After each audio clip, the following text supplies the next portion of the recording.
In this video, I'm going to break down how much house you can actually afford if you make $50,000, $75,000, or $100,000. And I'm going to go through all the things you need to think about. And by the end, I'm going to give you some real numbers and how that works for you and some ways to work your way into real estate that are a little bit unconventional. So stick tuned. Alrighty. So what are we going to talk about? We're talking about 3 income levels. That's 50 grand, $75,000, and $100,000 in Southern California, what that can actually get you, the real numbers. But before we get there, let's talk about some things we need to think about that are real scenarios, right? So we're not just talking about how much house we can buy. What we're talking about is how much mortgage can we afford and still eat every single month, right? Because you don't want to get yourself into a situation that stresses you out beyond belief. So here are some things we need to kind of show think about when we are, buying a house at whatever level. It's your car payment, your insurance, gas, utilities, right? All of these things are going to go up a little bit. Subscription, kids' expenses, travel, saving for retirement, and, a lot of that stuff is not things that people think about when they first start to look for a house. But you got to get those things under control. If you can get them under control ahead of time, you're way ahead of the game. So now, what are lenders actually looking for? Well, lenders are actually looking for a few simple things, right? So they're looking at your gross monthly income, your monthly debts. That includes all the things that you normally have to pay, credit cards, car payments, and the sort. What is your credit score? Do you basically make payments on time and early and all that stuff on a regular basis? And then how much money you have for a down payment. And then they put all those together into a debt to income ratio, and that's how they decide if you qualify, right? Now, typically, they want your mortgage payment and your monthly kind of occupancy, what it takes for you to pay for something. Typically, that needs to be in that 36 to 43% of your monthly gross income for them to be in the happy zone. Ideally at that 36, but obviously, if you want to stretch it, if you're comfortable with that, you can get it up into that 43% zone.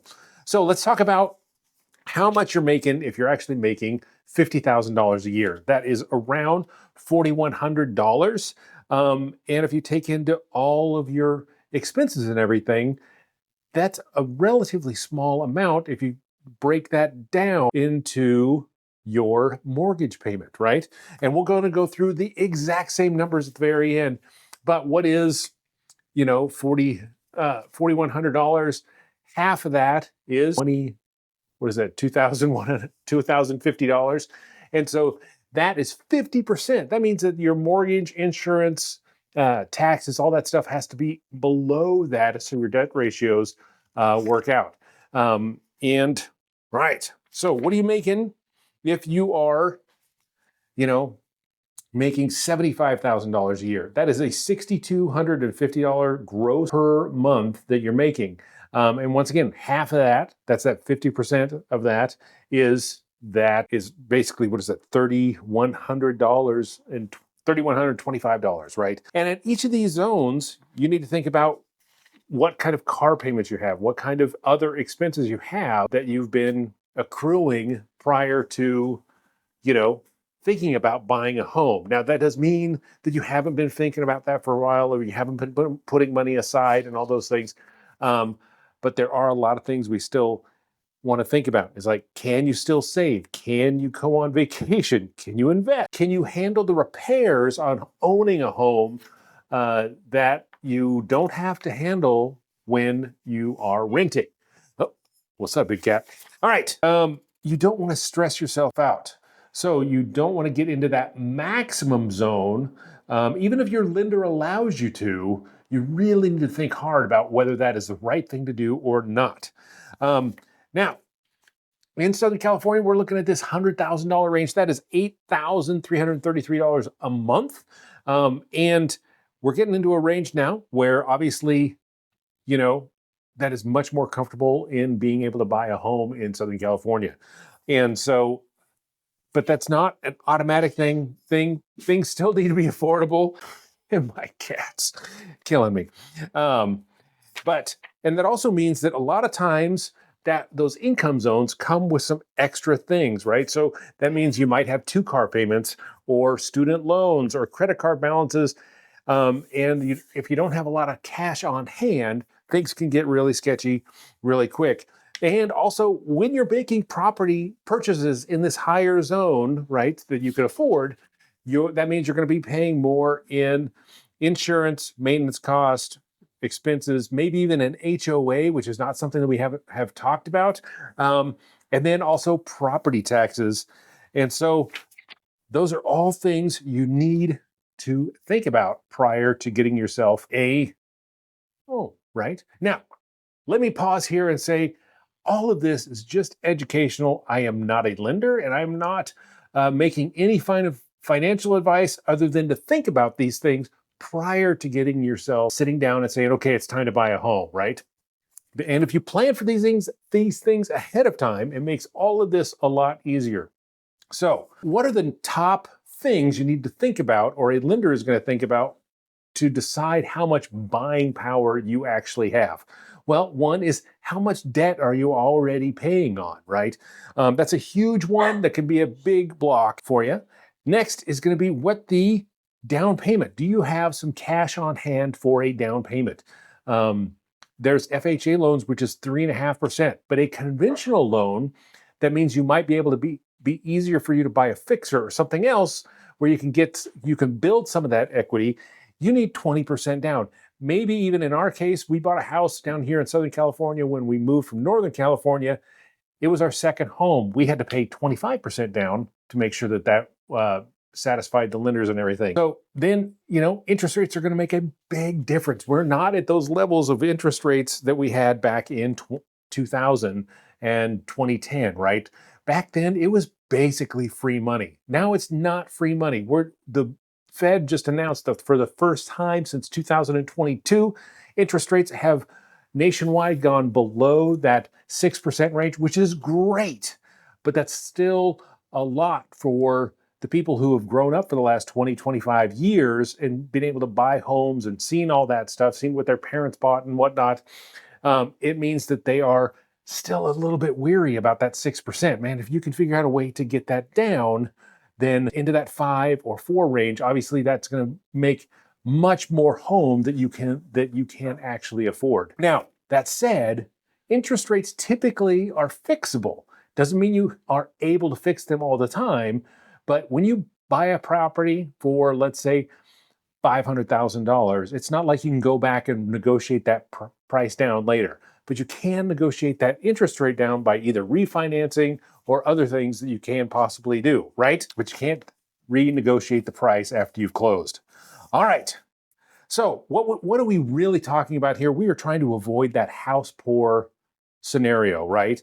Where you stop investing, you stop saving, you're stressed out about repairs, right? What if your car breaks down? All those things. You hesitate to take time off, and every extra expense is a huge problem. You don't have that financial freedom anymore, and you're worried about anything going wrong with the property because you know that you're going to have a real hard time making that happen, right? So a smarter way to think about it is, you want to make sure you're buying a home that you are comfortable in. That's why when I say that lenders want to see that 36 to 43% range, I'd love to see people down in that 36% range and stick right there if they can find a home that they can afford in that range. And then, so what are my final takeaways? Well, let's talk about the numbers. Let's talk about some real numbers. Now, obviously, I'm making some assumptions here because every single scenario is different and unique to you, but I'm going to just take some broad strokes. I'm going to assume that we don't have any car payments, any extra debt, anything like that, so we can maximize those ratios. I'm also going to assume that we're doing an FHA loan.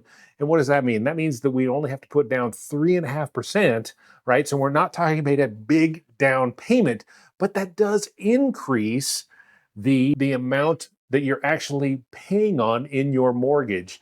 So that makes your monthly expense a little bit higher. So this is a scenario where you're talking about, hey, I have not saved 20% down, but I have this 3.5%, and I'm able to make that monthly mortgage, right? But that kind of is, you're paying more monthly, but you're not able to afford as much house, quote unquote, right? So let's talk about $50,000. What are we actually talking about? We're talking about a monthly mortgage payment of $1,291. Now, what is included in that? And each one of these is going to include the same things, but these are the basics on what you're going to pay in your mortgage. And is the actual principal and interest is about $1,027. Your FHA monthly mortgage insurance premium is $77. If you do not go FHA, you don't have to pay this. Okay. Property taxes are around $160, and then your home insurance is around $26. That assumes that you're not in a super crazy fire zone and it's way more expensive. Making some really basic assumptions here. So every scenario is going to be different in real life, but I want to get some real numbers.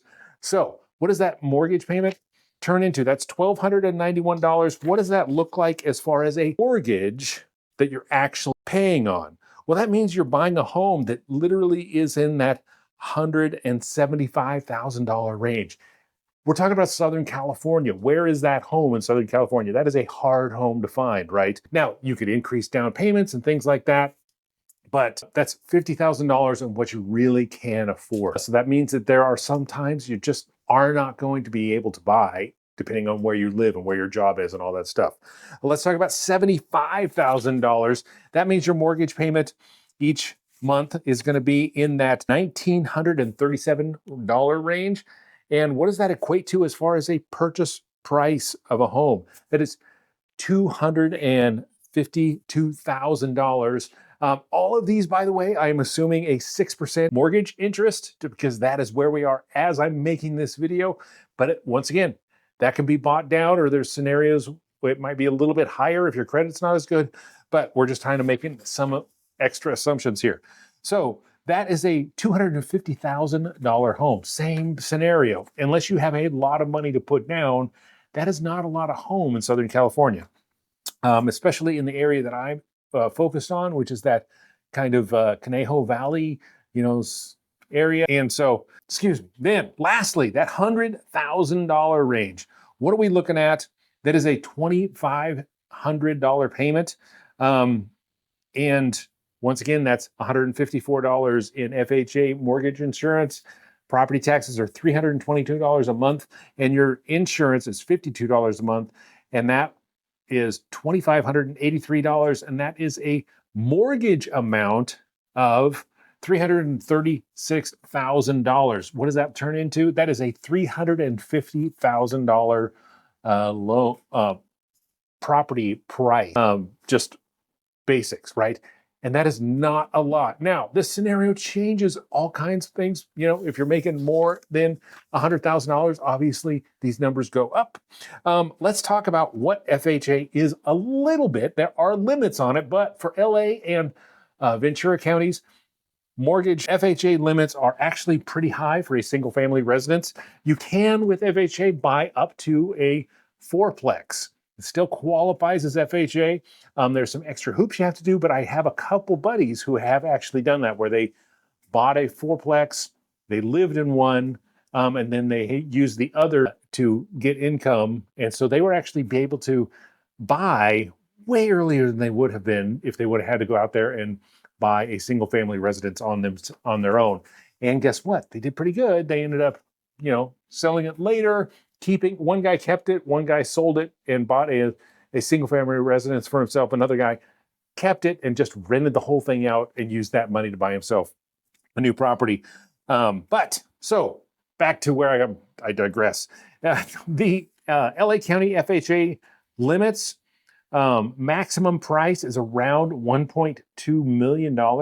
And that's FHA. So that means you can actually go out there, and if you have the financial wherewithal, meaning you're making a significantly large monthly amount of money, you don't have to put down a lot as far as a down payment. Ventura County is less. It is in the total max purchase price of $1,054,000. And if you look at that, those are $9,000 and $8,000 mortgage payments on $1 million and whatnot dollars. No, if you're making $100,000, you're still barely making, if you used 100% of your income, barely making enough to buy, if you used 100% of it to buy in Ventura at that maximum FHA.